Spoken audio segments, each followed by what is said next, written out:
Hello नमस्कार प्यारे विद्यार्थियों, आप सभी का इस YouTube चैनल पर स्वागत है। आज अपने कक्षा 8 विषय गणित के अंदर अपनी प्रखर कार्यपुस्तिका का कार्यपत्रक नंबर 103 को सॉल्व करते हैं, जिसके अंदर अपने जो बीजीय व्यंजक हैं, सरल समीकरणें हैं, उनसे संबंधित कुछ यहाँ पे अपने को कथन दे रखे हैं। उन कथनों से जो समीकरण बनती है, उन समीकरणों का अपने यहाँ पे मिलान है जो कि अपने को करना है। तो मिलान करने के लिए पहले अपने को समीकरण बना के देखते हैं कि उनकी क्या समीकरणें बनती हैं और किस तरीके से उसका मिलान होता है। तो सबसे पहले दे रखा है किसी संख्या के दुगुने। अब कोई भी संख्या लें, जैसे अपने x लेते हैं, कोई भी संख्या x हो गया चाहे y हो गया, तो उसका दुगुना, दुगने का मतलब होता है 2x। दुगने और 10 योग है, मतलब प्लस में 10 करना है और बराबर में आता है 20। तो ये जो हो रहा है वो अपने इसके साथ इसको मिलान कर देंगे। उसके बाद दूसरा है मैं एक संख्या हूँ, मेरा 3 गुना 6 प्राप्त होता है। तो कोई भी संख्या उसको 3 से गुना करें 6 प्राप्त होता है, तो सेकंड के साथ इसका मिलान हो जाएगा। फिर तीसरा है p के 4 गुणे में, तो p के 4 गुणे में 6 घटाने हैं, तो यहाँ पे ये p का 4 गुना है, 6 घटा रहे हैं और 30 प्राप्त हो रहा है, तो ये इसके साथ मिलान हो जाएगा। m का 1/4, 1/4 का मतलब होता है 1/4, यानी कि m के बटे में 4, और आगे बोला चौथाई 7 से 3 अधिक है, तो चौथाई 7 से 3 अधिक है, तो इस तरीके से अपने इसको मिलान कर देंगे। t का 3/4 5 है, t का 3/4 मतलब 3/4, तो ये 15 है, तो इसके साथ मिलान हो जाएगा। यदि आप y के 6 गुणे में से 6 घटा दें और y का 6 गुना करना है और 6 उसमें से घटाना है, तो ये घटा रहे हैं, तो ये 60 प्राप्त होता है। तो ये कथनों का अपने समीकरण के साथ क्या करना है, मिलान यहाँ पे कर देना है। इस तरीके से आपको अपनी वर्कशीट के अंदर इनका मिलान करना है।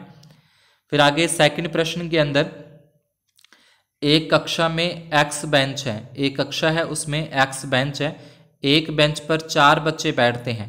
अब x बेंच है, मतलब x बेंच है और उस बेंच पे क्या करते हैं कि 4 बच्चे इस तरीके से बैठ जाते हैं। तो उसमें बोला यदि x बराबर 5 हो तो कक्षा में कुल कितने बच्चे बैठेंगे। मतलब इस तरीके से कितने बेंच हो, अगर इस तरीके के 5 बेंच कक्षा के अंदर हो और एक बेंच के ऊपर 4 बच्चे बैठते हैं और टोटल 5 बेंच है, तो इस पे भी 4 बैठेंगे, इस पे भी 4 बैठेंगे, इस पे भी 4 बैठेंगे, इस पे भी 4 और 4, तो इस तरीके 4 4 5 बार बैठेंगे, तो टोटल 20 बच्चे बैठ सकते हैं। यदि x बराबर 8 हो, मतलब 8 बेंच अगर इस तरीके से कक्षा में लग जाते हैं, तो 8 बेंच लग गए, तो 8 चौके 32 बच्चे इस पे बैठ सकते हैं। यदि x बराबर 2 है तो सिर्फ 2 ही बेंच है जिस पे 4 बैठे और इस पे 4 बैठे, 4 और 4 मतलब 8 बच्चे इस पे बैठ सकते हैं।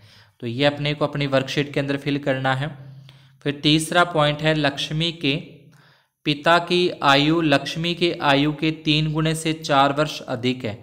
अब लक्ष्मी के पिता की आयु, लक्ष्मी की जितनी भी आयु है उसके 3 गुणे से, यानी कि जितनी लक्ष्मी की आयु होगी उसको 3 से गुना करके 4 वर्ष अधिक कर देंगे। यदि लक्ष्मी की आयु 15 वर्ष है तो पिता की आयु क्या होगी।